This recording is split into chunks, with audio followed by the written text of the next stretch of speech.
Hi everyone and welcome back to CADReader tutorial series. In lesson 9, I'll show you how to set up custom shortcut keys in CADReader to speed up your daily work.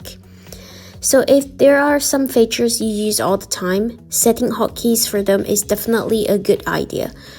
To open the shortcut settings, you can click the VIP button on the toolbar, or you can right click anywhere and choose shortcut settings. Now, once this window opens, you'll see it's divided into two parts. The top part is where you can customize your own shortcut keys, and the bottom part shows some built-in shortcuts, and it can't be changed. Next, let's set a custom key. CADReader now supports defining your own shortcuts. You can use letters or numbers, just make sure your keyboard is in English input mode. For example, I'm going to use the letter T for extract text.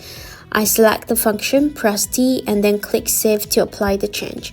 Now it's done. If I press T on my keyboard, you can see the function is triggered instantly, just like this. And by the way, CADReader also supports key combinations, like Ctrl, Alt, or Shift plus another key. Alright, that's all for this lesson. Thanks for watching and I'll see you in the next video.